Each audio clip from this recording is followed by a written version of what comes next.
Football fans, let's talk about this. That performance I saw from England yesterday against Ghana was absolutely terrible. There are no positives from this. I don't hear no England fans saying, oh yeah, but look, Ghana played a low block and all this nonsense. There's no positives. It's terrible. It is terrible. And if that's the manager you lot genuinely think can win England the World Cup, you're going mad. It's a joke. It's a joke. If you can play like that, if you play that way against Ghana, and that's how your performances have been so far this tournament, what's going to happen when you meet teams like Portugal, Argentina, France? You're not going to beat them. You can't beat them playing like that.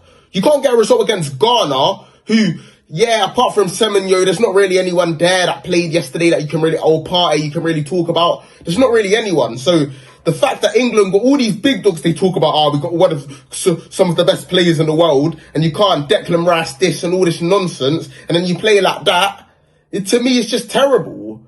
And there's no positives. You keep playing Gordon. I don't know why you keep playing Gordon. He can't beat his fullback. Yeah, he's hard working, but apart from him getting the ball and just running half the time, he doesn't do anything productive. Madueke, great against Croatia. Yesterday, terrible. Kane, yesterday, terrible. And there's been so much talk about Kane. I'm not saying he's not a great striker, he is.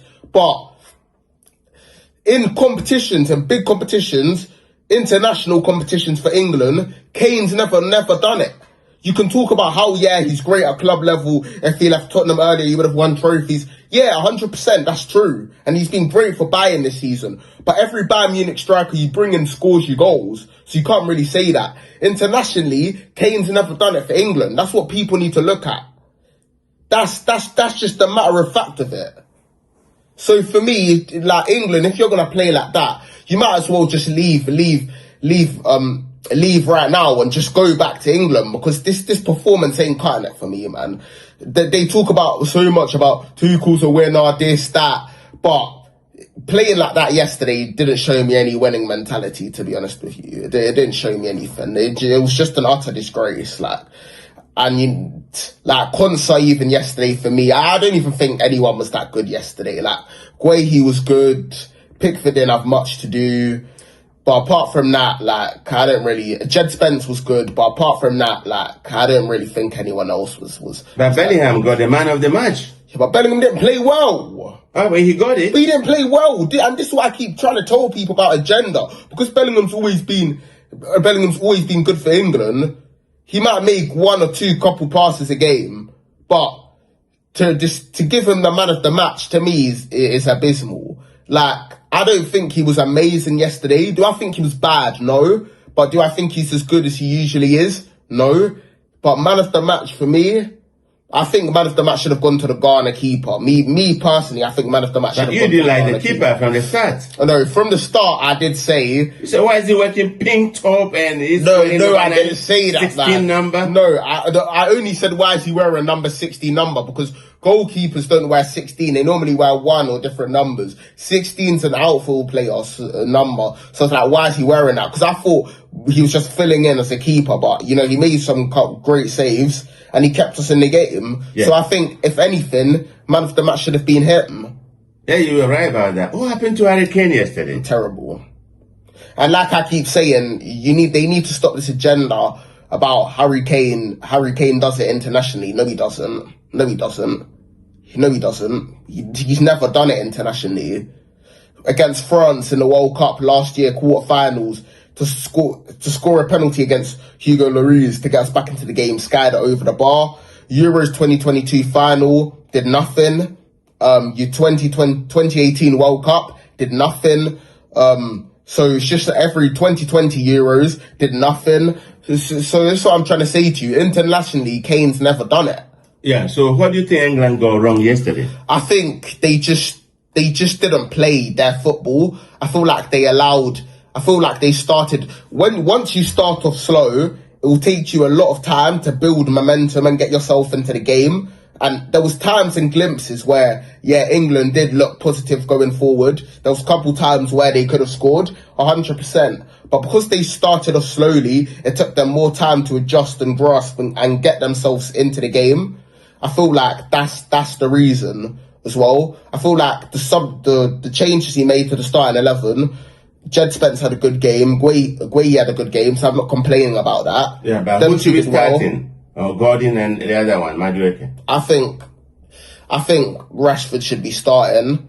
I hear that Saka, as fully fit Saka starts, but there's been many problems by his Achilles and his hamstring, so Madueke is going to have to start. So, but for me, like, I would even go Morgan Rogers off the right, because he came in yesterday and was very positive.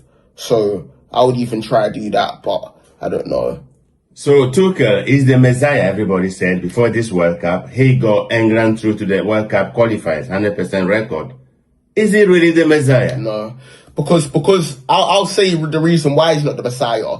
So many times where England's played these qualifier games, they've not played these, no disrespect to the countries England face, but they're not countries of the level of France or even Belgium or any of them lot. Like, they're not strong countries when it comes to football. And we've seen this because when England had friendlies against Senegal and Japan, England lost to them. And they drew to Uruguay.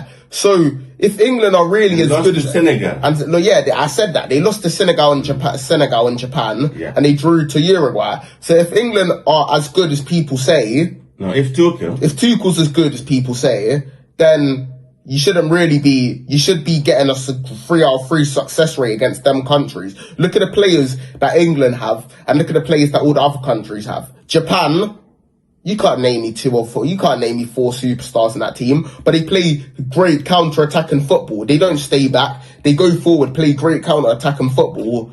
Senegal, yeah, they've not been the best. They've not been the best in the World Cup so far, but they do play counter-attacking football as well. They just can't finish their chances. And when it comes to Uruguay, they're more of a defensive low block, how Ghana play, but they have attackers. They have players that can finish, like Valverde and all of them lot. So that's the difference. Okay. Is football coming home? No, I said this in the last video. Football's never coming home, mate. It's never coming home. Every year they say it's coming home. It's never coming home. 2018 they said it's coming home. It didn't come home.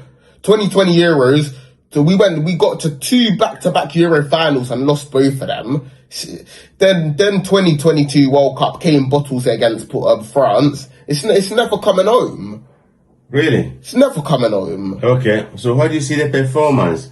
Or how do you think the England performance is gonna be against Panama? That's the last group game. I feel like when it comes to lower countries, like worse countries, England perform very well. But when they meet like countries of their level or even similar in the setup and system that they play, they struggle.